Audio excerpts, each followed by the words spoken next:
ہم ڈٹ کے اس کا انکار کرتے ہیں. اللہ کے علاوہ کسی کے سامنے سجدہ جائز نہیں ہے. بلکہ ہمارے امام احمد رضا خان فاضل بریلوی نے لکھا ہے، آپ فرماتے ہیں کہ سجدہ قبور بالاتفاق حرام ہے اور طواف قبور بالاتفاق حرام ہے، زیارت قبور بالاتفاق جائز ہے، بوسہ قبور مختلف فی ہے، احوط یہ ہے کہ نہ دیا جائے. یعنی بوسے سے بھی اگر گریز کر لیا جائے تو کسی کو کوئی اور شائبہ نہ ہو تو یہ بھی بہتر ہے. لیکن خیر بوسے کے بارے علماء قائل ہیں، اس پر دلائل بھی موجود ہیں، لیکن قبروں کے سامنے یوں ہی کھڑے ہو جانا اور کھڑے ہو کر کے یوں سر جھکانا یہ جائز نہیں ہے. حضرت مجدد کی تعلیم کیا تھی؟ یہی بات کہی تھی اکبر نے کہ سجدہ نہیں کرتے تو ساری جھکا دی. آپ نے فرمایا نہیں جھکاؤں گا. پھر اس نے آپ کو دربار میں بلوایا، سازش کی، دروازہ چھوٹا رکھا کہ حضرت مجدد الفسانی جب داخل ہوں گے تو سر جھکا کے تو گزریں گے تو کہوں گا لو سر جھکا ہی لیا، لیکن جن کے سر کو اللہ بلند کرے کون جھکا سکتا ہے.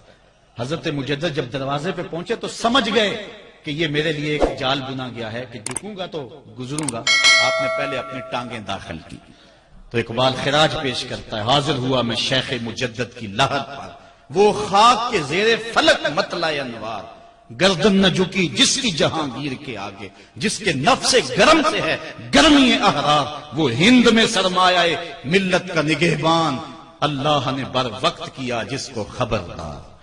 اس لیے کسی کو اپنے سامنے جھکانا یا کوئی میرے لیے کھڑا ہو، حضور نے یہ بھی فرمایا کہ جو شخص یہ ارادہ رکھے کہ میرے لیے لوگ کھڑے ہوں اپنا ٹھکانہ جہنم میں تلاش کرے. آج خود اگر کوئی کھڑا ہو جائے تو یہ اس کی مرضی. اور حضرت سعد آئے، حضور نے فرمایا قوموا الی سیدکم، یہ تمہارا سردار آیا، اس کا اٹھ کے استقبال کرو. لیکن اگر کوئی خود چاہے کہ میرے لیے کھڑے ہوں تو اس کے لیے یہ وعید فرمائی. اس طرح اگر تمہارے کوئی ہاتھ چوم لیتا ہے لیکن ہاتھ چومنے کے بغیر یوں گردن جھکانا یہ درست نہیں ہے، لیکن ہاتھ چومنے کے لیے تو وہ صحابہ کے عمل سے ثابت ہے. لیکن اگر کوئی چاہے کہ میرے ہاتھ چومے جائیں اور اگر جو نہیں چومتا تو اس سے ناراض ہو جاتے ہیں. میں ایک دفعہ ایک صاحب کو ملنے گیا تو ہم ہر شخص کے ہاتھوں نہیں نہ چومتے، آخر جو ہے وہ کسی کے ہاتھ چومنے ہو تو پھر کچھ دیکھنا بھی تو ہوتا ہے. دل اسے دے دیں جو دل بر ہی نہ ہو. تو ہم تو کسی کے ہاتھ چومتے ہیں نا، ہم وہ ہاتھ چومتے ہیں، وہ پاؤں چومتے ہیں جو راہ حق کے مسافر ہوتے ہیں. ہم ان ہاتھوں کو بوسہ دیتے ہیں اور اگر ہماری آنکھوں کی پلکوں کے ساتھ لگ جائیں تو اعزاز سمجھتے ہیں. تو خیر میں نے مصافحہ کیا تو ناراض ہو گئے، انہوں نے پکڑ کے میرے ہاتھ چوم لیے، کہنے لگے لو کیا بگڑا ہے میرا. میں نے کہا کہ ٹھیک ہے تمہارا کچھ نہیں بگڑا لیکن میرا بھی کیا بگڑا اگر نہیں چومے. تو یہ عجیب سی کہانی ہے، ناراض ہو جاتے ہیں. ایک بت خانے بنے ہوئے ہیں، لوگ آئے ہمیں خدا بلاؤ، تم نے اپنی پوجا شروع کروا دی. لوگ آئے کہ خدا کا نام جپا جائے اور تم صرف اپنی ہی خوشامد چاہتے ہو، ہر وقت تمہارا ہی ذکر ہو. میں کتنے آراز کو جانتا ہوں جہاں اللہ رسول کا ذکر نہیں ہوتا، پیر کا ہی ذکر ہوتا ہے، کرامتیں بیان ہوتی ہیں. اور پھر آج کل جھوٹی کرامتوں کا ایک کاروبار چلا ہوا ہے. عجیب رنگ ڈھنگ ہے، عجیب بات ہے. خوابیں گھڑی جا رہی ہیں، کرامتیں گھڑی جا رہی ہیں. میرے پاس بھی کئی لوگ آئے خوابیں لے کر، جی یہ ہم نے دیکھا ہے. میں نے کہا تم نے دیکھا ہوگا، میں نے نہیں دیکھا ہے.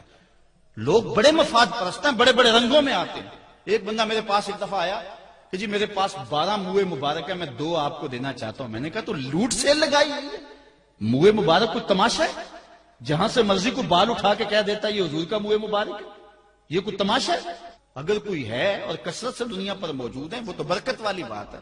لیکن آج ہر لئی میں رازدار دین شدے والی بات ہے اور ہر شخص جو مرضی دعویٰ. ایک بندے نے ایک دن مجھے رات کو فون کیا، جناب کہاں ہے؟ میں نے کہا گھر میں ہوں. کہنے ذرا باہر نکل کے دیکھو. میں نے کہا کیا ہے؟ کہا جی آسمان کی طرف دیکھو. میں نے کہا ہوا کیا ہے؟ کہنے لگا چاند کے اندر حضور کی تصویر ہے. میں نے کہا تو پاگل ہے؟ لوگوں نے زندگیاں گزار دی اور زیارت نہ ہوئی اور تو جو ہے لوٹ سے لگا دی ہوئی ہے کہ چاند کے اندر تصویر لگا دی. میں نے کہا کمال ہے، کوئی بات کرنے والی ہے تیری. ہمارے ہاں ذوف الاعتقادی اتنی پھیل گئی ہے کہ جو بات کرے لوگ پیچھے دوڑ پڑتے ہیں. کئی ایسے واقعات ہوئے ہیں، کوئی کہتا ہے میرے گھر میں حضور کے قدم لگے ہیں، کوئی کچھ بول رہا ہے، کوئی کچھ بول رہا ہے. یہ لوگ اللہ سے ڈرتے نہیں ہیں، خوف نہیں کرتے.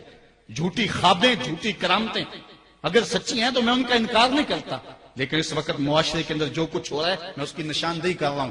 اپنے بھی خفا مجھ سے ہیں، بیگانے بھی ناخوش. میں زہر حلاحل کو کبھی کہہ نہ سکا کند، بات وہی کہتا ہوں سمجھتا ہوں جسے حق. نئے ابلۂ مسجد ہوں، نئے تہذیب کا فرزند. میں کہتا ہوں اگر جھوٹوں کے پیچھے چلو گے رسول اللہ ناراض ہو جائیں گے تم سے. یہ جرأت کیوں کرتے ہو؟ یہ ہمت کیوں کرتے ہو؟ کیوں جھوٹے دعوے کرتے ہو؟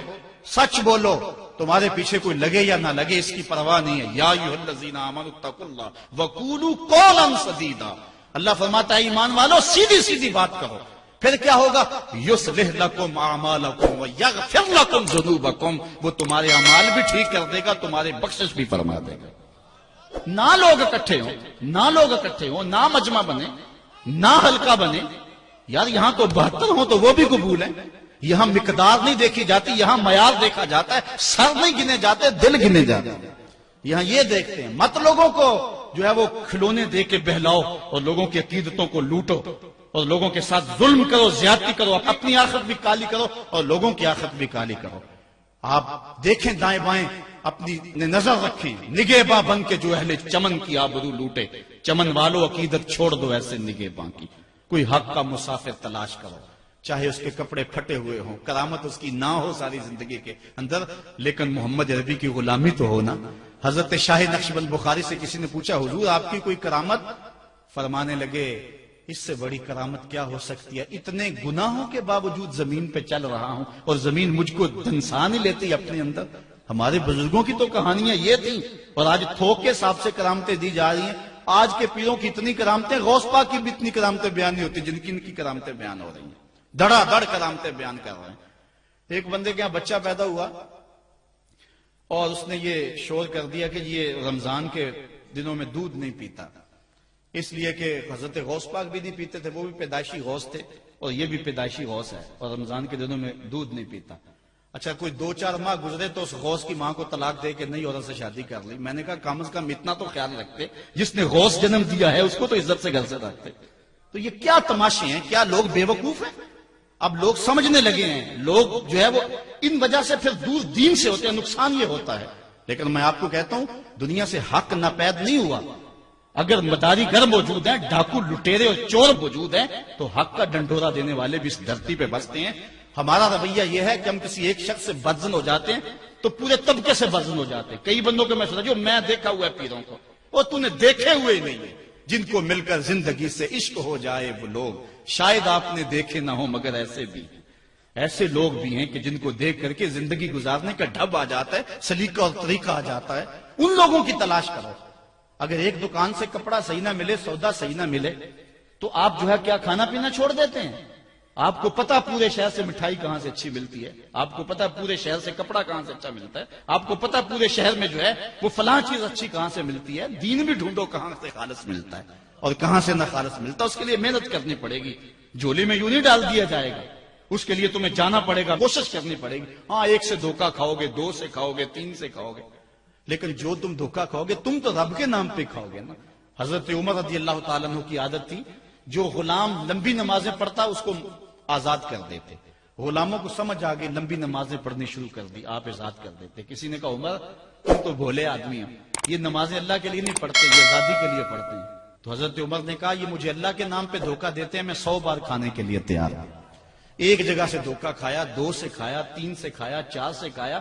جب تمہاری نیت ٹھیک ہوگی منزل ضرور ملے گی. یہ ہو نہیں سکتا. خورش دے بدرا جو کب کو حمام کہ یک روز افتد ہمائے بادام. سادی کہتے ہیں چارہ ڈالتا جا، دانا ڈالتا جا. کبھی تتر آئے گا، کبھی مور آئے گا، کبھی کبوتر آئے گا. پھر ایک دن جس کو تو تلاش کرتا ہے وہ ہما بھی تو آ ہی جائے گا نا. اس لیے حق کے سفر کو نہ چھوڑنا، چلتے رہنا اور راہ حق کی منزل پر انشاءاللہ ایک دن ضرور گامزن ہوگے. ہم مدینے کی گلی میں پھر دوبارہ چلتے ہیں. حضرت عمر رضی اللہ تعالیٰ عنہ کا دربار لگا ہے. ایک شخص کو پکڑ کر لوگ لے آتے ہیں کہ اس شخص نے ہمارے باپ کو قتل کر دیا. حضرت عمر رضی اللہ تعالیٰ عنہ نے پوچھا کیا ماجرا ہے بھائی؟ اس نے کہا جی واقعی میں ان کے باپ کا قاتل ہوں، لیکن میں نے قصداً قتل نہیں کیا. ہوا یہ کہ میں ایک مسافر ہوں، جا رہا تھا، راستے کے اندر سبز چراگاہ تھی، میرا اونٹ بھوکا تھا، اس چراگاہ میں داخل ہو گیا. اس کے بوڑھے باپ نے پتھر اٹھایا اور میرے اونٹ کو مارا. اس کی آنکھ نکل گئی. مجھے بڑا غصہ آیا، میں نے وہی پتھر اٹھا کر اس کے باپ کو دے مارا، لیکن وہ ایسے ٹکانے پہ لگا کہ اس کا باپ فوراً فوت ہو گیا. میرا قصد اور ارادہ نہیں تھا، لیکن بہرحال میں اس بات کا اقراری ہوں کہ میں نے اس کے باپ کو قتل کر دیا ہے. آپ جو حکم سنائیں میں اس کو قبول کروں گا، لیکن میں ایک مہلت مانگتا ہوں کہ میرے دوست، میرے بھائی کی کوئی رقم میرے ذمے ہے، میرے پاس اس نے امانت رکھی ہوئی ہے اور وہ مجھے پتا ہے کہ میں نے کہاں چھپا کے رکھی ہوئی ہے۔ اگر آپ فیصلہ کر دیتے اور میری گردن کاٹ دی جاتی ہے تو وہ امانت جو میں نے رکھی ہوئی ہے سنبھال کر کے میرے علاوہ کوئی جانتا بھی نہیں ہے تو وہ اس تک کون پہنچائے گا؟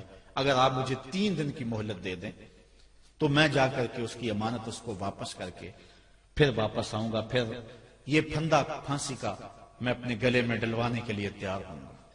حضرت عمر رضی اللہ تعالیٰ عنہ نے فرمایا کہ کوئی شخص تیری ضمانت دے دے تو ہم تجھے چھٹی دینے کے لیے تیار ہیں۔ اس نے دائیں بائیں دیکھا، پورے مدینے میں اس کا کوئی شناسہ ہی نہیں تھا، واقف ہی نہیں تھا، ایک اجنبی شخص تھا۔ حضرت ابو ذر غفاری کھڑے ہو گئے، کہا حضرت عمر میں اس کی ضمانت دیتا ہوں۔ ضمانت دے دی گئی، وہ چلا گیا۔ تیسرے دن وعدے کا جو وقت تھا لوگ جمع ہو گئے، دربار لگ گئے، ابھی تک آنے والا نہیں آیا۔ لوگوں نے کہا ابو ذر تو نے غلطی کی ہے، ایک اجنبی کی ضمانت دی اور ابھی تک وہ نہیں آیا۔ اور میاں صاحب فرماتے ہیں ایک بار جو پھائیں اڑ جاندے اور پھر کدی نہ پھنس دینے۔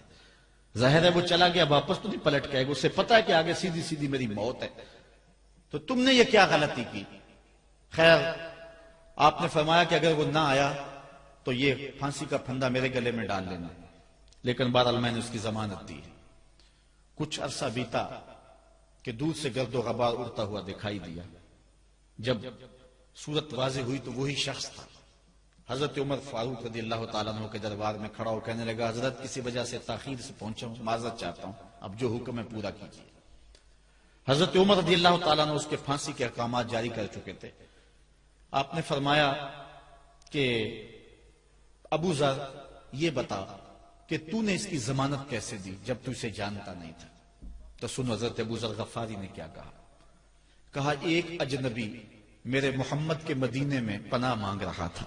لوگ قیامت تک اجنبیوں پر بھروسہ نہیں کریں گے کہ اجنبی یوں سلوک کیا کرتے ہیں، تو حضرت عمر رضی اللہ تعالیٰ عنہ اس کے پھانسی کے احکام جاری کیے تو جن کے باپ کو قتل کیا تھا وہ بیٹے کھڑے ہو گئے، کہنے لگے تاریخ کی کالک ہم اپنے منہ پہ ملیں گے، ہم بھی اپنے باپ کے قاتل کو معاف کر دیتے ہیں۔ یہ ہماری تاریخ ہے، یہ ہماری کہانی ہے، لیکن آج ہم کس جگہ پہ کھڑے ہیں اور کیا ہماری صورتحال ہے؟ نہ ہمارا کردار رہا اور نہ ہمارا کوئی تشخص رہا۔ آج ہم نے اپنا تشخص بھی مٹا کے رکھ دیا، اپنے طرز زندگی بھی بدل دی، نہ ہماری باطن کی وہ روشنی رہی، نہ ظاہری وہ صورت رہی کہ ہم پہچانے جائیں کہ حضور کے غلام ہیں، بلکہ آج بھانت بھانت کی بولیاں بول رہے ہیں۔ اقبال نے کیا کہا تھا؟ اپنی ملت پر قیاس اقوام مغرب سے نہ کر، خاص ہے ترکیب میں تجھے قوم رسول ہاشمی۔ بلکہ آج فیشن کے طور پہ یہ کہا جاتا ہے جی آج کل دین پہ چلنا بڑا مشکل ہے۔ یہ آپ بھی سنتے ہوں گے، لوگ کہتے ہیں جی آج کل دین پہ چلنا بڑا مشکل ہے۔ یہ کون کہہ رہا ہے؟ جو مسجد میں آتا ہے تو موسم کے مطابق گرم اور سرد پانی دستیاب ہے، اس کے لیے ماحول ہے، اس کے لیے خوبصورت قالین بچھے ہوئے ہیں، مخملی مسلے رکھے ہوئے ہیں، جو نرم اور گداز مسلوں پہ پیشانی رکھ کر کے سجدہ کرتا ہے، وہ بطور فیشن کہہ رہا ہے جی آج کل دین پہ چلنا بڑا مشکل ہے۔ میں اس کے جواب میں کہا کرتا ہوں میاں تیرے لیے مشکل ہے یا کربلا والے حسین کے لیے مشکل تھا؟ انہوں نے تو نہیں کہا کہ دین پہ چلنا مشکل ہے، تیرے لیے مشکل ہے دین پہ چلنا، یہ حضرت بلال حبشی کے لیے مشکل تھا جنہوں نے تپتی ہوئی ریت پہ سجدے کیے، گلے میں رسا ڈال کر کے گھسیٹا گیا اور انہیں پاؤں میں زنجیریں ڈال کر کے مکے میں کھینچا گیا، ہاتھوں اور پاؤں میں میخیں ٹھونک دی گئی، چکی پسرائی گئی، لیکن بلال ہیں کہ آگے مسکرا رہے ہیں۔ کسی نے گزرتے ہوئے کہا بلال عجیب تماشا ہے، عجیب کہانی ہے کہ وہ تمہیں مار رہے ہیں اور تم آگے سے مسکرا رہے ہو۔ تو سنو حضرت بلال نے کیا جواب دیا۔ حضرت بلال فرمانے لگے میاں تم جاؤ نا بازار میں مٹی کا برتن بھی خریدنے، تو اس کو بھی ٹھونک بجا کے دیکھتے ہو کہیں کچا تو نہیں ہے، اس کی آواز تو خراب نہیں ہے۔ کہا تم تو مٹی کا پیالہ بھی خریدو تو ٹھونک بجا کے دیکھتے ہو کہیں کچا تو نہیں ہے، میرا مالک مجھے خرید رہا ہے، دیکھ رہا ہے بلال کہیں کچا تو نہیں ہے۔ میں کہتا ہوں مالک کھال ادڑ بھی جائے گی، حق حق کی آوازیں ختم نہیں ہوں گی۔ زخم پہ زخم کھا کے جی خون جگر کے گھونٹ پی، آہ نہ کر لبوں کو سی یہ عشق ہے دل لگی نہیں۔ تو یہ ایک دین گریزی ہے، یہ عمل گریزی ہے۔ جی آج کل بڑا مشکل ہے، پہلی بات ہے مشکل ہو بھی تو ہمارے پاس کوئی دوسرا آپشن موجود نہیں ہے۔ ہم ان لوگوں کی کہانیاں بھول سکتے ہیں کہ جنہوں نے اس دین کے راستے کے اندر دکھ بھی سہے، ان کو ٹکڑے بھی کر دیا گیا، ان کو 2 اونٹوں کی پچھلی ٹانگوں سے باندھ کر کے 2 ٹکڑوں میں بانٹ بھی دیا گیا، لوہے کی کنگھیوں سے بدن چھیدے بھی گئے، ہڈیاں توڑی بھی گئیں، آگ میں ڈالا بھی گیا، جلتے اور کھولتے تیل میں پھینکا گیا، لیکن انہوں نے رب کا نام نہیں چھوڑا، رسول کا نعرہ نہیں چھوڑا۔ اور آج ہم کہتے ہیں جی بڑا مشکل ہے آج کل دین پہ چلنا، اور یہ مولویوں نے مشکل بنائی ہوئی، یار دین اتنا بھی مشکل نہیں ہے، یہ کوئی بات نہیں ہے، ہم سر سے لے کر پاؤں تک اسلام میں داخل ہوں، یہ ہمارے رب کا ہم سے یہ تقاضا ہے، یا ایھا الذین آمنوا ادخلوا فی السلم کافہ، اے ایمان والو دین میں پورے پورے داخل ہو جا، پورے پورے داخل ہو جا۔ تمہاری وضاحت، انداز زندگی، طرز معاشرت یہ بتائے کہ تم حضور کے غلام